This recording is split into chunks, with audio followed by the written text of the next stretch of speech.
सबसे पहले आज मैं आपको एक जवान की रिकॉर्डिंग सुनाता हूं। और जवान ने बताया कि सर मुझे डिसमिस फ्रॉम सर्विस करके घर भेज दिया। 17 साल सर्विस होने के बाद में भी आज बगैर पेंशन उनको घर भेजा गया है। मैं चाहता हूं कि आप इस कहानी को सुने और ज़्यादा से ज़्यादा शेयर करें। इस कहानी से उन अधिकारियों के पास ये कहानी जब जाएगी, हालांकि ये सप्लाई कोर के जवान हैं और अब उनके किसी भी अधिकारी के हाथ में नहीं कि वो इनका कुछ भला कर दे। इनका अगर कुछ हो सकता है तो वो कोर्ट के माध्यम से, क्योंकि हमारे ज़्यादातर जवान सब गांवों से बिलोंग करते हैं, मिडिल क्लास के लोग हैं और वो लोग कोर्ट तक पहुंचते नहीं हैं। और आपको बता दूं कि सुप्रीम कोर्ट की गाइडलाइन कुछ दिन पहले ही आई थी स्पष्ट तौर पर कि ये जो ड्रामा है कि 3 आरआई के बाद सीओ घर भेज देगा, 4 के बाद घर भेज देगा, सीओ के पास पावर है। तो सुप्रीम कोर्ट ने साफ कह दिया है कि 3, 4, 5 या 7 कोई भी आरआई जिसकी आप ऑलरेडी सजा दे चुके हो, उस सजा का मतलब कोई जवान बॉर्डर क्रॉस नहीं कर रहा है कि आप उसके आधार पर उसको घर भेजो। और अगर उसकी सर्विस पक गई है, भेज भी रहे हो, तो उसको उसकी पेंशन दी जाए। इस चीज़ की हम आगे चर्चा करते हैं। यहाँ एक चीज़ और कह देता हूँ कि बहुत से जवान अगर इस वीडियो को देखकर ये सोचें कि भाई हमारा भी भला हो जाएगा, हम भी लेट हैं, हमारे को भी रविंदर सर ज्वाइन करा देंगे या कोर्ट ज्वाइन करा देगा, तो एक चीज़ कहना चाहता हूँ, हिंदुस्तान का ऐसा सिस्टम है कि मैंने आगे मैं कहानी बताऊंगा कि एक बंदा जिसको 7 रेड एंट्री थी और जिसके सीओ ने उसको यूनिट से भगा दिया था कि हम तेरे कागज सेंटर में भेज चुके हैं डिसमिस फ्रॉम सर्विस करके, तो हमारी तरफ से कहीं भी जा। लेकिन सेंटर कमांडेंट को मैंने बताया और कमांडेंट साहब ने से मैंने 35 मिनट बात करके उस बंदे को 7वीं बार आरआई देकर और उसको पेंशन भिजवाया। लेकिन हर अधिकारी रॉयल खानदान का और राजा नहीं होता। उसी तरह जब बात यहां से निकल जाती है तो मामला जाता है कोर्ट में। लेकिन हिंदुस्तान के कोर्ट में भी बहुत से जज साहब ऐसे बैठे थे, इतना पुराना मामला है कागज ही फेंक देते हैं, ऐसे लोग भी हैं। और बहुत से रॉयल बोलते हैं ना, राजा बनना बहुत ही मुश्किल है, तो वहां हर जगह इनको धर्मराज की उपाधि दी गई ना, न्याय की गद्दी पर बैठाया। तो बहुत से आदमी उस न्याय की गद्दी पर बैठकर न्याय करते हैं, तो वो जरूर बोलेंगे ठीक है लाओ यार इसको पेंशन मिलनी चाहिए, और वो दिला देते हैं। लेकिन जवानों से कहना चाहता हूं कि बार बार इस तरह की गलती ना करें। हर जगह आपको राजा आदमी कोर्ट और सेंटर में बैठे हुए कमांडेंट साहब नहीं मिलेंगे। बहुत से लिच्चर लोग हैं जो मौका देखते हैं कि कब इनके मारो लात और इनको बाहर कर दो और इनके घर परिवार को भी बर्बाद कर दो।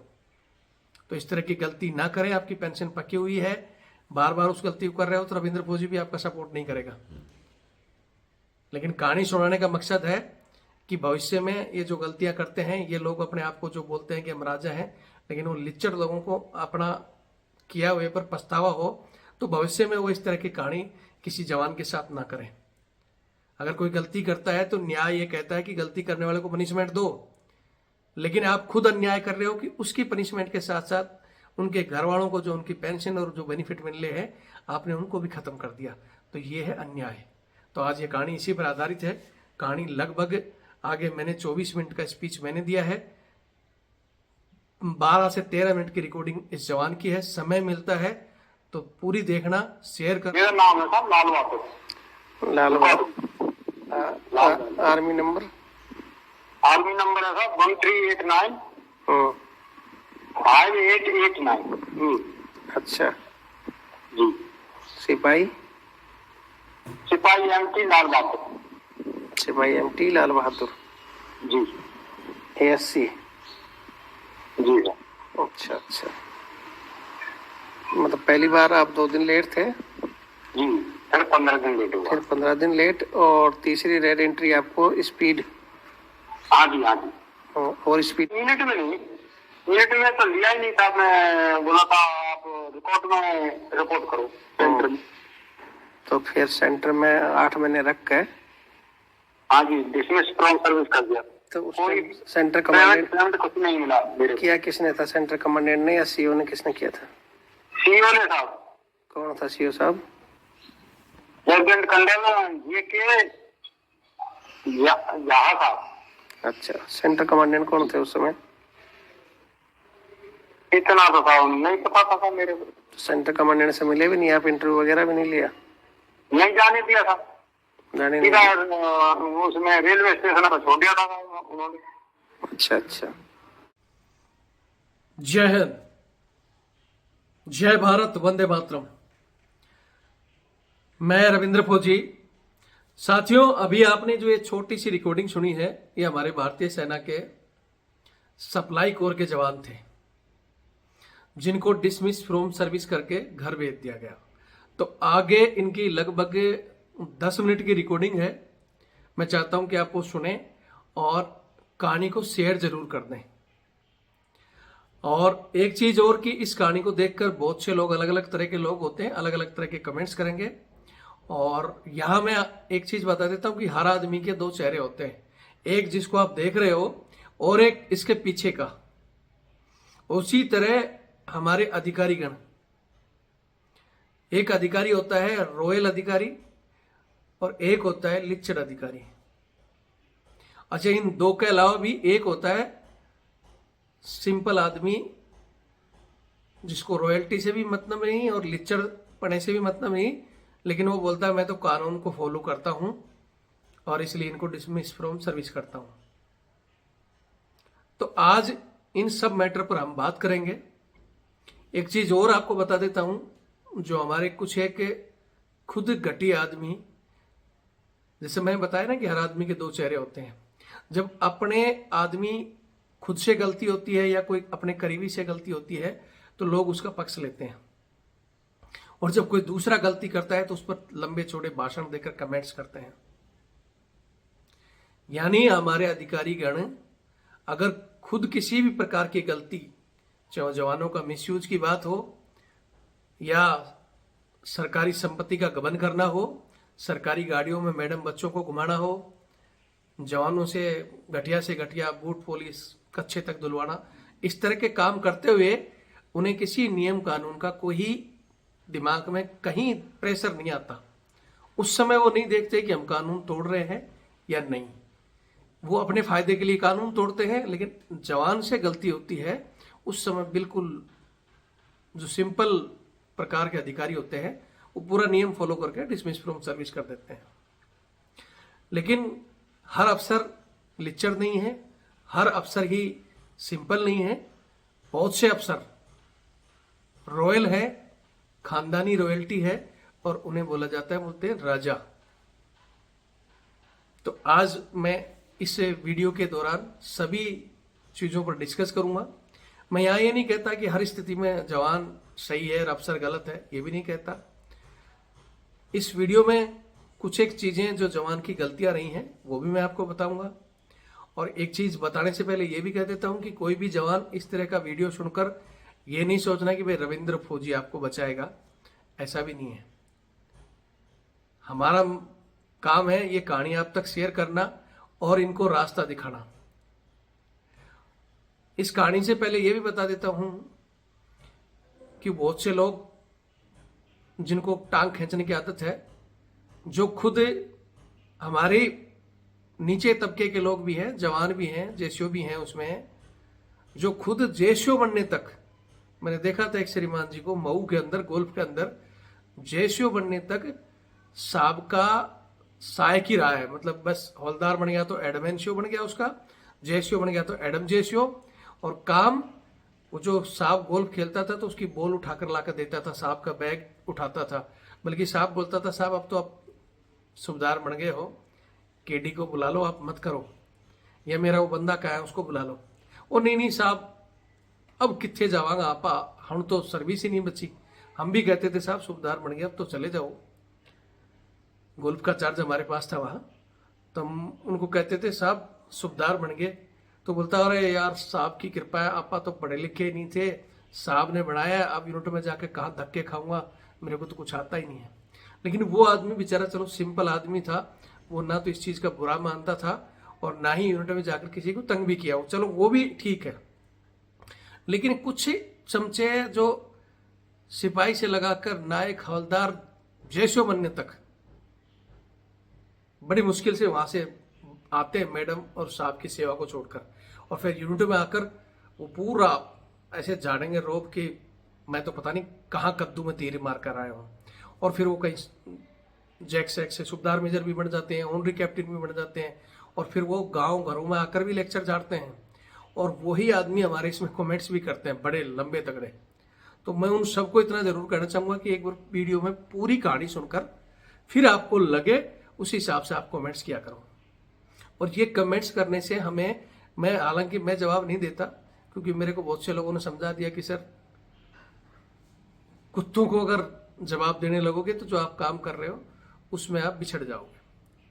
लेकिन मैं पढ़ता जरूर हूं और मुझे हंसी भी आती है, समझ में भी आता है कि ये किस कैटेगरी का आदमी है।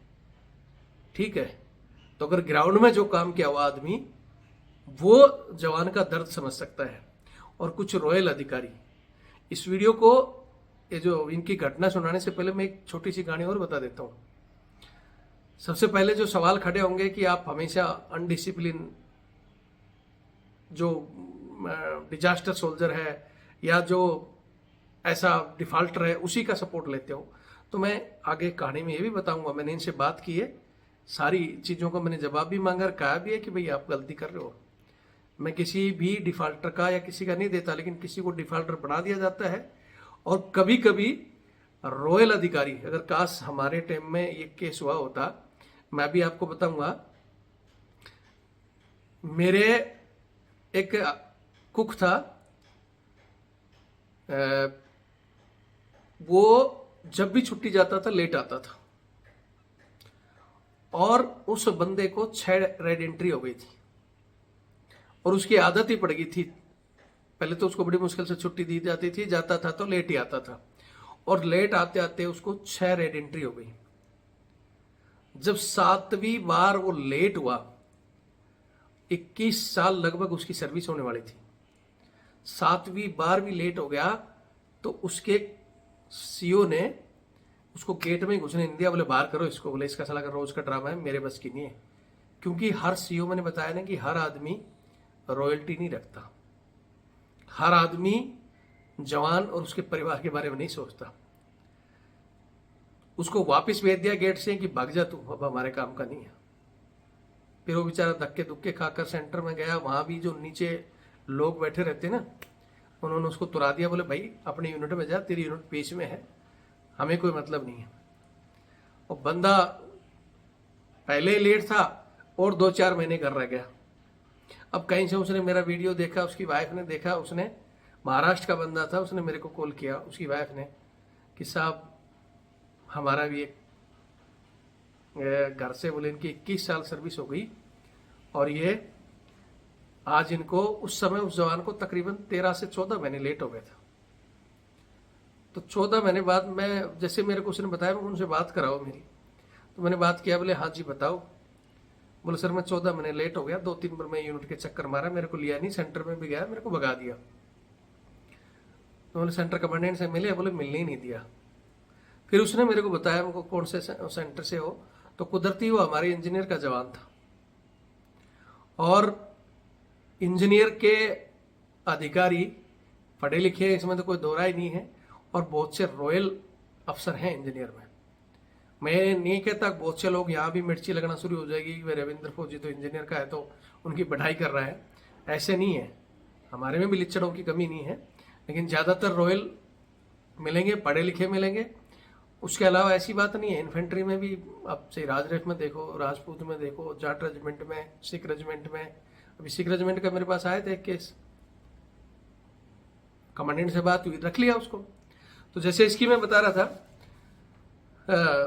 उस बंदे से मेरी बात की, तो बंदे ने जो स्टोरी बताया, बताओ क्या हो गया, क्या कहानी होगी। बोला सर मेरे को तो 13-14 महीने हो गए घर, मेरे को कोई जाने नहीं दे रहा, सर्विस कितनी होगी, 21 साल। तो मैंने कहा यार तू कम से कम जाकर रिक्वेस्ट करके पेंशन ही आ जा। फिर उससे कहानी मैंने शुरू की, तो वह बोला मैं सर 6 बार RI खा चुका हूँ। फिर मैं बोला यार तू तो भाई वास्तव में तू तो डिफॉल्टर है, तेरा तो कुछ नहीं हो सकता। फिर उस बंदे ने बोला, उसकी मैंने पूछा कौन से का है, इंजीनियर का है। फिर उसको मैंने पूछा कि कमांडेंट साहब का नंबर है, तो कमांडेंट साहब का जैसे उसने नंबर, बोले सर हाँ नंबर तो मैं दे दूंगा, कमांडेंट साहब मेरे CO रह रखे हैं और बहुत राजा आदमी है, एक बार वहां तक मेरे को पहुंचा तो आप कुछ नहीं कर सकते। तो बोले फिर मैं, मेरी पेंशन बच जाएगी, मेरे बच्चों को भला हो जाएगा। उन्होंने कमांडेंट साहब का मेरे को नंबर दिया और मैंने कमांडेंट साहब को 2-3 रिंग किया, कमांडेंट साहब ने नहीं उठाया। फिर मैंने उनको एक रिकॉर्डिंग भेजी, बताया जैन सर मुझको ये आपकी यूनिट का एक ऐसे ऐसे जवान है, वो कुक है और वो उसकी यूनिट के सीओ ने तो उसको रखा ही नहीं है, वो सेंटर में भी आया था, उसको वहाँ से भी भगा दिया गया। और उस बंदे ने ये बताया कि आप भी उसके सीए रह चुके हैं और वो बेचारा 21 साल सर्विस होगी, आपके हाथ में है, आपके पास पावर है, उसके बच्चों का भला हो जाएगा अगर आप कुछ कर सको तो मैंने इतनी रिकॉर्डिंग और उस जवान का नाम नंबर वो सब भेजा था। फिर साहब का कुछ देर बाद बैक कॉल मेरे पास आया। बैक कॉल आते ही उन्होंने बोला हाँ, क्योंकि वो इंजीनियर के हैं और हमारे तो हर यूनिटों में सब चीज़ें पूछी हुई हैं।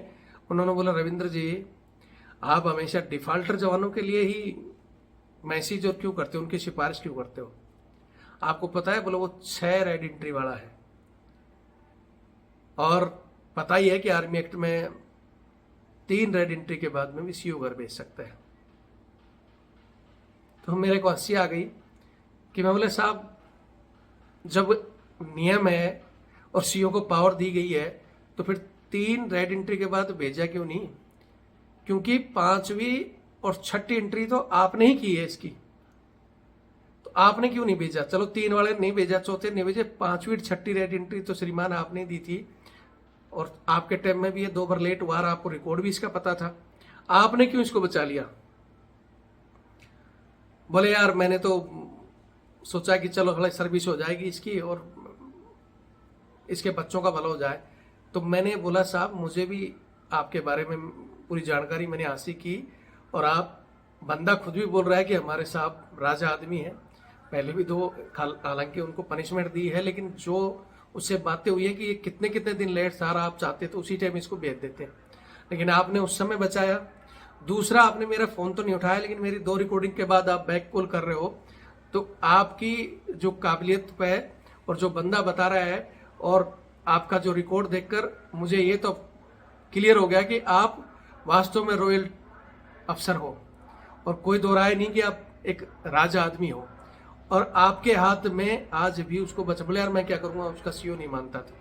मैं बोले साहब, नहीं मानता वाली अलग चीज़ है, लेकिन आप अगर आज अपने आप को वो बंदा भी, हम भी आपको राजा कह रहे हैं, तो राजा का काम है न्याय और अन्याय दोनों चीज देखना। बंदा अन्याय कर रहा है तो आप उसको दंड दो, ये नियम है। अन्याय गलत कर रहा है उसको दंड दो, लेकिन उसके बच्चों के साथ अन्याय राजा आदमी नहीं कर सकता। अगर आप उसको बुलाकर सेंटर में रखकर चाहो तो उसको पनिशमेंट देकर 7वीं बार और उसकी सर्विस पकी हुई है उसको पेंशन भेज दोगे। बोला जब मैंने इसको 5वीं और 6ठी आरआई दी थी तभी मैंने इसको कहा था कि अब ये लास्ट है, ठीक है, और तू ये चीजें सुधर जा।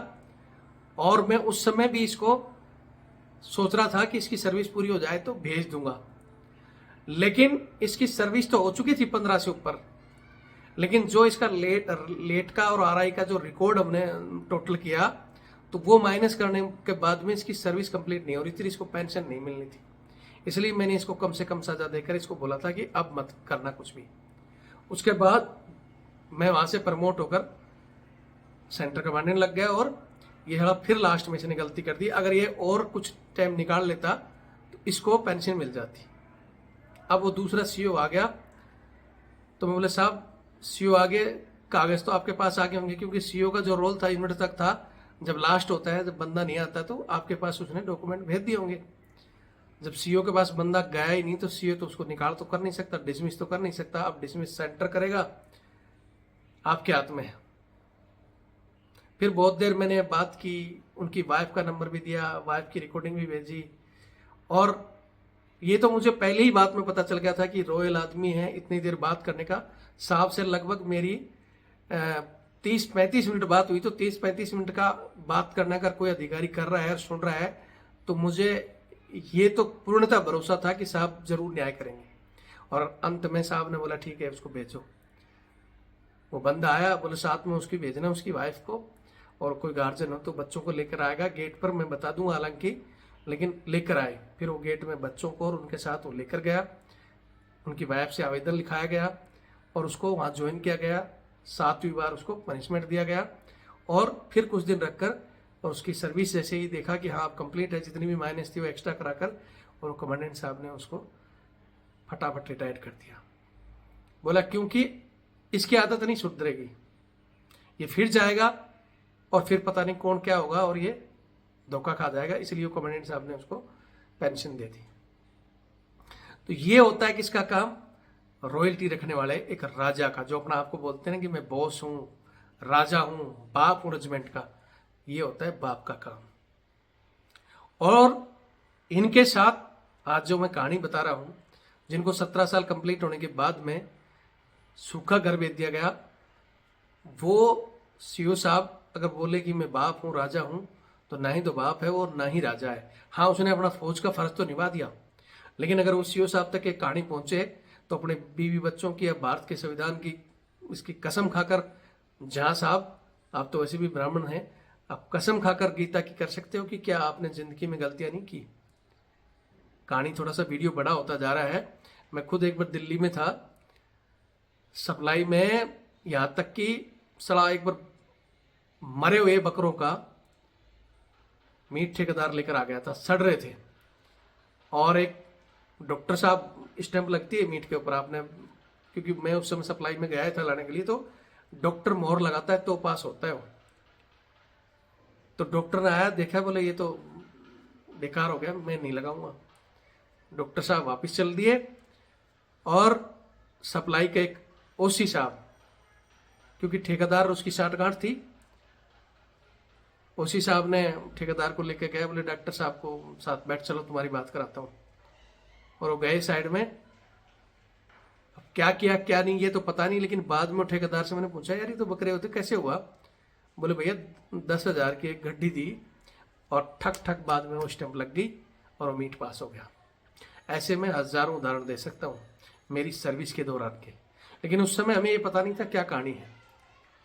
लेकिन इतने गिरे हुए का काम भी सप्लाई में हो रहे हैं।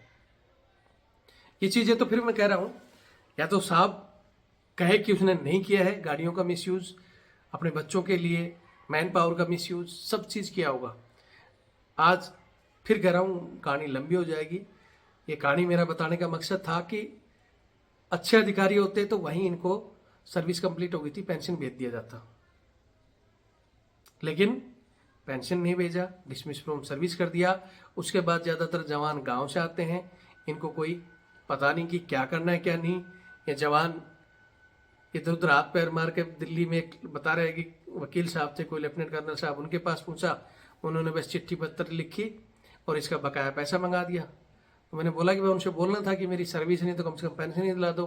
तो बोले मैंने बात किया था, तो साहब बोले कि नहीं, मुश्किल है, नहीं होगा, क्योंकि वास्तव में जो पहले नियम था वो यही था कि भाई 3 RI 4 RI के बाद सीओ भेज देगा तो उसका कोई कुछ नहीं कर सकता। और हमारे जवानों को, ज़्यादातर गाँव वालों को पता भी नहीं था, वो कुछ करते भी नहीं थे। फिर मैंने कहा फिर कुछ किया उसके बाद, तो बोले मैंने इलाहाबाद गया था। इलाहाबाद भी एक लेफ्टिनेंट कर्नल साहब, वकील साहब जिनका नाम बता रहा है वीडियो ऑडियो में, तो उनको भी दिया था 2,000 रुपये। तो उन्होंने कहा था कि ठीक है हम करेंगे, कागज पत्र मंगाए। फिर बाद में बोले, उन्होंने फीस मांगी कि भाई 35,000 लगेगा। तो बोले मेरे पास तो 35,000 भी नहीं था। और ये बोले साहब रहने दो। और तब से ये रहने दो के चक्कर में ही आज तक इनको कोई बेनिफिट नहीं मिला जो कि इनको मिल सकता था अगर इनके अधिकारी वहीं चाहते, कमांडेंट साहब से अगर इनको मिलाया जाता या कमांडेंट साहब चाहते तो इनको पेंशन दी जाती। ठीक है, नहीं दी गई। अब हम कोशिश करेंगे, मैं भी मेरे प्रकार से, मैंने जो मेरे से जुड़े हुए वकीलों को भेजा है, और भी अगर कोई वकील साहब जो इनका केस लड़ते हैं, क्योंकि ज्यादातर जवान टूटते हैं पैसे के चक्कर में, तो बहुत से पहले वकील ऐसे थे जो परसेंटेज के आधार पर काम करते थे, तो उसमें वो जीतते भी थे और उनको पैसा भी ठीक मिलता था। लेकिन अब उनको पहले लगता है पता नहीं जीते नहीं जीते, मैं तो थोड़ी मोटी फीस तो चाहिए, और उस थोड़ी मोटी फीस ये गरीब परिवार के तबके के लोग वो भी नहीं दे पाते हमारे जवान, क्योंकि मिडिल क्लास के लोग हैं। 30-35 हजार उस समय रकम सुनते ही ऐसे हिल जाते थे, और इस कारण ये आज तक पेंशन से वंचित है। तो मैं भेज रहा हूं मेरे साथियों तक, अगर फिर भी कोई वकील साहब जुड़ा हुआ तो मेरा नंबर है 82 90 35 45 13। 8290354513। ये मेरा व्हाट्सएप और कॉलिंग नंबर भी है। यही मेरा हर चीज़ में जुड़ा हुआ है नंबर है। अगर कोई वकील साहब इनका केस लड़ सकता है फ्री ऑफ कॉस्ट तो वो ज़रूर बताएं। अगर फ्री ऑफ कॉस्ट नहीं लड़ सकते छोटे मोटे खर्चे में तो कोशिश करेंगे जवान देगा या हम कहीं से प्रोवाइड कराएंगे, ताकि ये अगर AFT हाई कोर्ट और सुप्रीम कोर्ट तक जाएंगे तो मुझे विश्वास है कि इनको पेंशन मिले। आपको ये भी मैं पहले भी बताया, फिर बता देता हूँ कि कुछ सुप्रीम कोर्ट में ऐसे केस पहुंचे थे जहां 5 RI, 6 RI, 7 RI वालों को सुप्रीम कोर्ट सेना से निकाला गया था। सुप्रीम कोर्ट ने गाइडलाइन जारी की थी कि जब आप हर चीज़ की सज़ा दे चुके हो, बंदा लेट हो रहा है या जो भी कर रहा है, जब उसकी पनिशमेंट दे चुके हो तो आप फिर उसको दोबारा 4th, 5वीं, 6ठी, 7वीं RI में घर क्यों भेज रहे हो? जिस कानून की ऑलरेडी सजा मिल चुकी है उसको क्यों भेज रहे हो? क्यों उसको डिजास्टर आपने घोषित कर दिया, अनडिजायर्ड सोल्जर कर दिया, डिफाल्टर कर दिया और भेज दिया। हालांकि सेना के कुछ नियम हैं, कुछ ऐसे अधिकारी जो सोचते हैं कि इसकी वजह से दूसरे लोग बिगड़ेंगे, हमें सेना को भी सुधारना है, वो उनका भी तर्क ठीक है। और जवानों से भी कहना चाहता हूँ कि इस बार बार बार एक ही चीज़ को दोहराते हो, इसका मतलब आप डिफाल्टर हो। मतलब सेना के हिसाब से तो ये डिफाल्टर हैं, लेकिन जब इनकी सर्विस पक गई थी और रॉयल्टी रखने वाला कोई अधिकारी होता तो सोचता है कि ठीक है ऐसा ये तो सुधरेगा नहीं, लेकिन इसके परिवार को देखते हुए इसको पेंशन भेज सकते थे उसी समय छोटी मोटी पनिशमेंट देकर। और मैंने खुद आपको कहानी बताई, ये मैंने बात करके, और भी मैंने मेरी सर्विस में भी देखे हैं 3-3, 4-4 RI वाले सुबेदार बढ़ते देखे हैं मैंने। ठीक है, 4-4, 5-5 RI के मैंने मेरी मतलब सर्विस के दौरान मेरे इंजीनियर के ऐसे लड़के जो ठीक है CO साहब, अरे यार करवाओ इसको, धक्का धुक्का दे के साले पूरी सर्विस कराओ। डिफाल्टर से डिफाल्टर दारू वाले ऐसे लोगों को जो अच्छे CO है ना, वो कह कर जाते हैं। जब CO अपनी कमांड सौंपता है ना तो रेजिमेंट की हर एक चीज़ के साथ साथ अच्छा CO ये भी कहता है कि भैया ये मेरे कुछ एक जवान हैं जो डिफाल्टर हैं, मजबूरी है इनकी, लेकिन इनके परिवार को रहते हुए मैं यहाँ तक इनको लेकर आया हूँ। आपकी जिम्मेवारी है कि इनको आप आगे तक पहुँचाकर इनको पेंशन भेजो। अच्छे CO ये चीज़ करते हैं। कुछ घटिया लोग कि यार वो साला जवान पकड़ता है और कहीं फंसता है तो भैया इसको ठोकना जरूर, कुछ ऐसे भी लोग हैं। लेकिन फिर कह रहा हूँ कि अच्छे लोगों की संख्या ज़्यादा है, इसलिए हमारी सेना चल रही है, और घटिया लोगों की संख्या कम है जो इस तरह के केस आते हैं। बाकी तो आप इनकी रिकॉर्डिंग सुनो, और जैसा मैंने कह दिया हमारे से जो होगा हम करेंगे। बाकी आप लोग सिर्फ वीडियो शेयर करो, ये कहानी वहाँ तक पहुँचे तो वो लोग भी शर्मिंदा हों या किसी दूसरे के साथ इस तरह की घटिया हरकत ना करें। बाकी इनका जो होना है कोर्ट से होगा, तो हम पूरी कोशिश करेंगे। फिर कह रहा हूँ कि सुप्रीम कोर्ट की गाइडलाइन है कि किसी को भी आप 4, 5, 7 RI कोई बॉर्डर क्रॉस करना नहीं है कि भाई बॉर्डर क्रॉस करके पाकिस्तान चला गया और उसको निकाल दिया हो। जिस चीज़ की ऑलरेडी पनिशमेंट मिल चुकी है उसको दोबारा उसकी गिनती में नहीं लाया जा सकता। लेकिन ये दोनों ही रखे, हर आदमी राजा ब्रिगेडियर सेंटर कमांडेंट भी नहीं मिलेगा आपको, हर CO अच्छा नहीं मिलेगा, हर प्रकार के लोग हैं। और आपको साथ ये जो नियम है सेना में है उस नियम का हवाला देकर आपको निकाल भी सकते हैं। कोर्ट में जाओगे हर जज भी अच्छा नहीं है, बहुत से जज भी ऐसे बैठे हैं, हाँ इतना पुराना केस है उठा के फेंको, कहाँ थे इतने दिन, कुछ ऐसे भी लोग हैं। और कुछ ऐसे भी हैं दलील सुनकर कि साहब अब तो ये बूढ़ा हो गया, इस बेचारे ने इतने दिन देश सेवा की है, देख लो इसके लिए। और उनके अंदर एक भावना पैदा होती है तो वो केस को सुनते भी हैं और फिर आदेश भी करते हैं कि इसको पेंशन दी जाए। लेकिन मैं फिर कह रहा हूं कि हर जज और ना ही हर CO राजा, इन लोगों को राजा का दर्जा इसलिए दिया गया है, बड़े अधिकारियों को, जज को बोलते हैं ना धर्मराज, एक धर्म की कुर्सी पर बैठाया जाता है। तो वास्तव में अगर उस कुर्सी पर बैठकर सही काम करते हैं तो न्याय होता है। नहीं तो कुछ लोग शाम को बीवी से झगड़ा करके दूसरे दिन भंजो ऐसा बना देते हैं कि सत्यानाश कर देते हैं, सुनते ही नहीं है। तो हर समय भगवान आपकी सहायता नहीं करेगा, इसलिए आप भी सुधरें, गलतियां नहीं करें और बाकी वीडियो देखकर शेयर करें। जय हिंद, जय भारत, वंदे मातरम। कागज में तो उस कागज में तो सिर्फ उतना ही लिख रखे है ना जी, उसके अलावा क्या कहानी थी? मेरा साहब छुट्टी से ही रिकॉर्ड खराब हुआ है। छुट्टी से लेट का कारण की वजह से ही वारंटी मिली मेरे को। तो मतलब कितनी बार हुई थी रेड एंट्री टोटल? 5 बार। 5 बार। मैं 1985 में अक्टूबर 28 अक्टूबर को भर्ती हुआ था। अच्छा अच्छा। हाँ जी। और 2002 में सितंबर में मेरे को आ गई थी डेट मेरी। अच्छा। 17 के बाद। हाँ। हाँ जी। उस टाइम मैं लेट हो गया। तो जब जब आपको पता है था लेट मतलब डेट आ गई थी तब भी लेट होने का क्या कारण हुआ था? मतलब ये कारण ये हुआ था मेरा मतलब तबीयत खराब हो गई थी। मैं सिविल हॉस्पिटल में भर्ती हो गया था आगरे में। तो उसका वहाँ की ड्यूटी थी मेरी दीमापुर नागालैंड में। तो हॉस्पिटल के कागज वगैरह दिखाए थे आपने? सिविल डॉक्टर हॉस्पिटल के मानते नहीं था ये सब कुछ। लेकर तो गए थे ना? हाँ जी। और कितने दिन रहे थे? मैं रहा था साहब एक डेढ़ महीना या 2 महीना रहा था। अच्छा अच्छा। और उससे जो पहले आप हुए थे जैसे मतलब टोटल सर्विस कितनी हो गई थी आपकी? टोटल सर्विस मतलब वो 15 साल से ऊपर थी ये। मतलब रेंटी होने के बाद भी मतलब रेड एंट्री को हटा दें तो पूरी 15 साल हो गई थी। इनको जो लेट हुए थे वो रेड एंट्री हटा के है ना? हाँ 15 से और ऊपर ही थी। 16 करीब। तो 16 में से ये जो लेट जैसे तो पहली बार कितने दिन लेट हुए थे? पहली बार था मैं 14 दिन 15 दिन हुआ था। अच्छा अच्छा। वो कब से हुए थे मतलब? 87 में था। 85 में। तो उसकी कितनी पनिशमेंट दी थी आपको? 2 दिन पे फाइन दिया था भाई। अच्छा अच्छा जी। तो उसका कारण क्या बताया था आपने? मतलब छुट्टी से लेट हो गया था मैं उस टाइम। तो आरती गौंडी वो थे साहब लेफ्टिनेंट कर्नल सीओ साहब। अच्छा। तो उन्होंने दो दिन का पे फाइन देकर आपको छोड़ दिया। मतलब उस समय क्या दिक्कत हुई थी पहली बार लेट होने की? तो लेट ही हो गया था। किस कारण से तो पता नहीं। अच्छा। दूसरी बार हो गया था। दूसरी बार भी छुट्टी से लेट ही हुआ था। तो वो कितने दिन लेट हुए थे?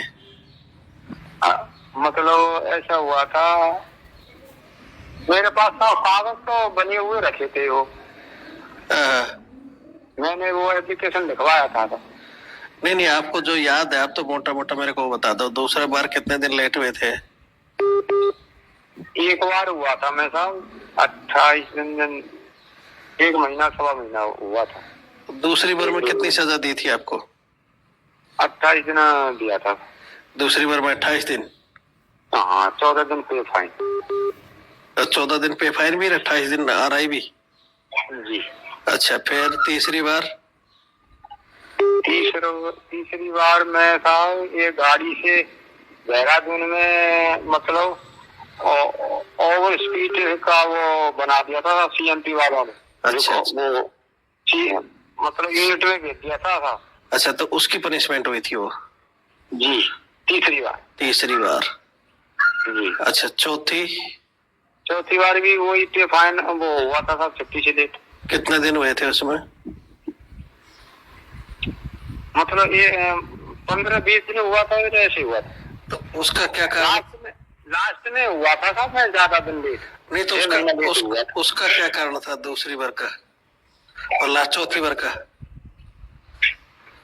चौथी बार का छुट्टी से लेट था। अच्छा। तो ज्यादा दिन लेट नहीं हुआ था। इतना ही हुआ था 15-20 दिन। अच्छा। फिर उस समय कौन सी था? उसे क्या सजा दी? साहब थे साहब यहाँ बुलंदशहर के। उन्होंने क्या पनिशमेंट दिया था? 14 दिन डिटेंशन 28 दिन के फाइन ऐसे दिया था। अच्छा। हाँ जी। तो 4 बार जब आप हो गए थे और फिर आपकी 15 साल पूरी हो गई थी।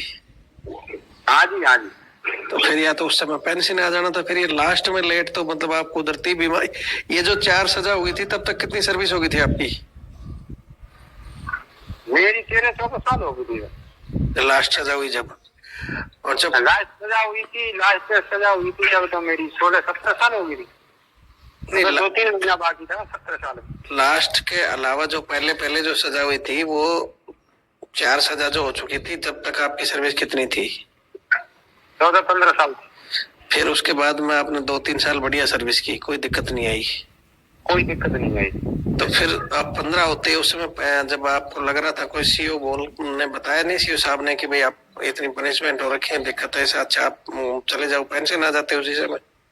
अगर नागालैंड जैसे पोस्टिंग आ गई मेरी देहरादून वहां से पटियाला से नागालैंड, तब मैं लेट हो गया था लास्ट।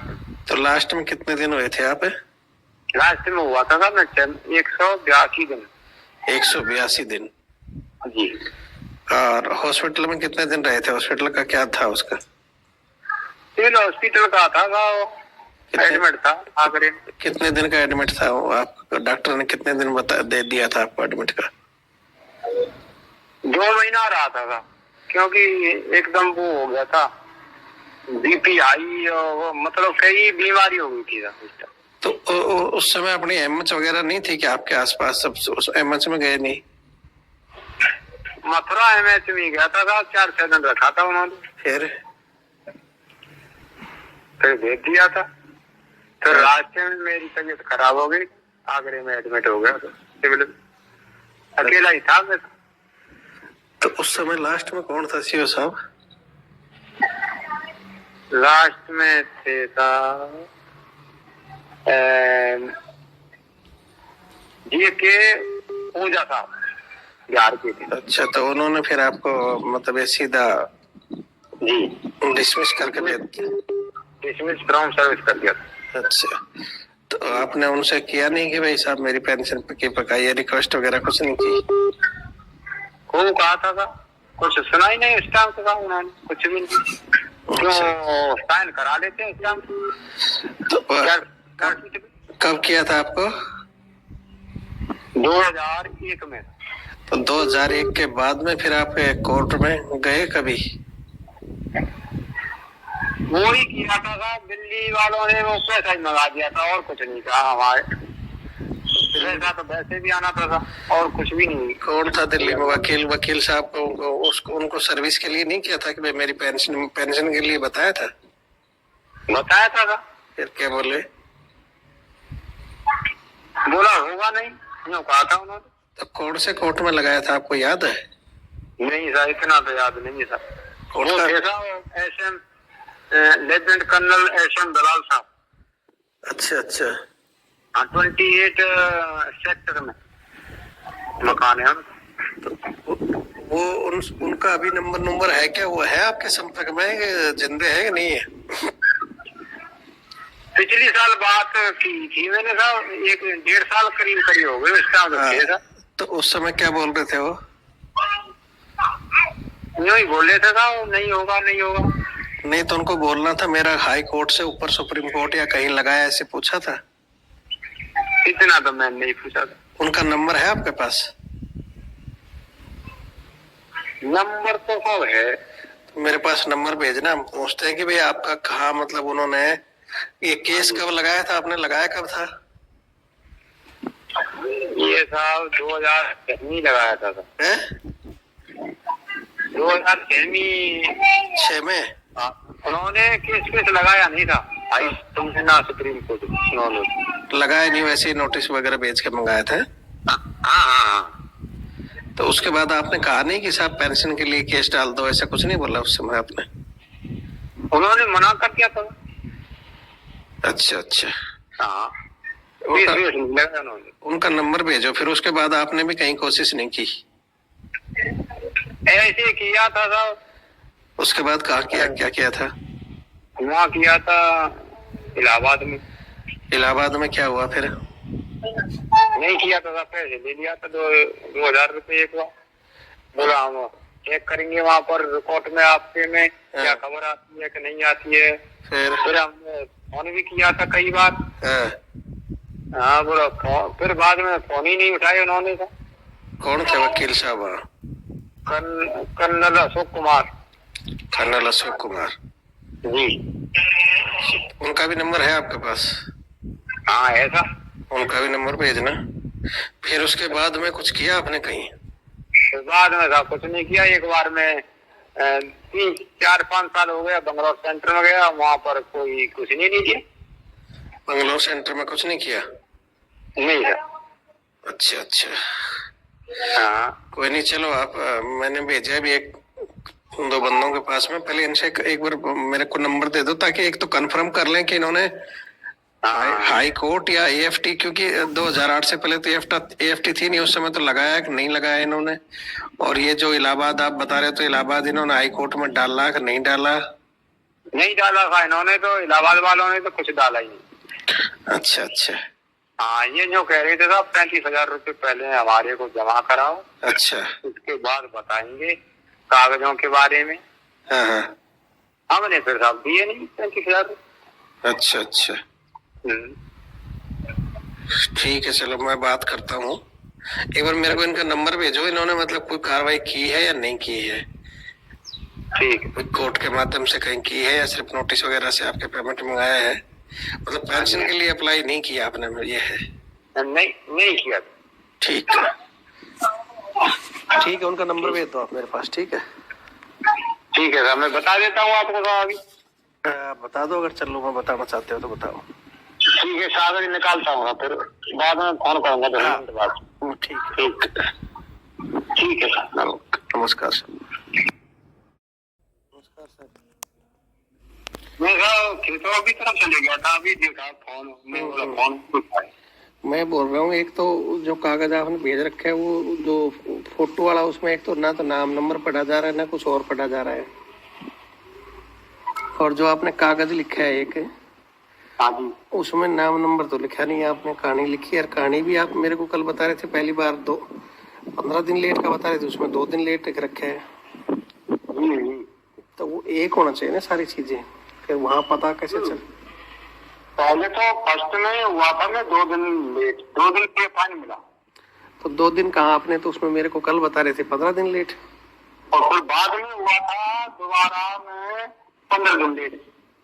अच्छा, पहली बार में 2 दिन लेट थे? जी जी, 2 दिन पे फाइन मिला था। अच्छा, पहली बार 2 दिन लेट हुआ था। हाँ तो कंफर्म करो ना उसको। कल आपने बताया, जो आपने ही बताया था मेरे को। तो 2 दिन लेट बताया था, तो दोबारा किया था 15 दिन लेट। आप ही की रिकॉर्डिंग सुनाऊं क्या मैं? ध्यान दिया हुआ था। हाँ, तो ध्यान नहीं रखोगे तो फिर वो तो बाद में कागज वहां से पता चलेंगे, तब पता चलेगा हमारे को। तो जो हाँ सही है। क्या लास्ट में मैं लेट हुआ था तो 182 दिन। हाँ हाँ हाँ, और लास्ट में तो ठीक। बाकी तो मैं 1 महीना ही लेट हुआ भाई। 2 दिन आपका नाम, पूरा नाम? मेरा नाम है साहब Lal Bahadur. Lal Bahadur. Army number? Army number है साहब 1389 5889। अच्छा जी। सिपाही? सिपाही एमटी लाल बहादुर। सिपाही एमटी लाल बहादुर जी। ASC? जी सर। अच्छा अच्छा, मतलब पहली बार आप 2 दिन लेट थे, जी, फिर 15 दिन लेट हुआ। फिर 15 दिन लेट, और तीसरी रेड एंट्री आपको स्पीड? हाँ जी हाँ जी। और स्पीड की थी जी। और चौथी? CMP वालों ने रिपोर्ट भेज दिया था यूनिट में। और 28 दिन आरआई मिला था और 14 दिन डिटेन थे उसमें। और चौथी बार छुट्टी से लेट हुआ था। वो कितना लेट हुए थे? 14 दिन से 15 दिन ऐसे ही हुआ था कल छुट्टी। तो उसका कितना पनिशमेंट मिला था? उसमें भी मिला था राज में, PFI ने किया था वो, ऐसा ही। अच्छा अच्छा, लास्ट में मैं हुआ था 182 दिन। तो ये कहाँ से, अपनी यूनिट से हुए थे? जी, 5003 से लास्ट में। तो उसके बाद में आप वापस सेंटर में रिपोर्ट किए या यूनिट में?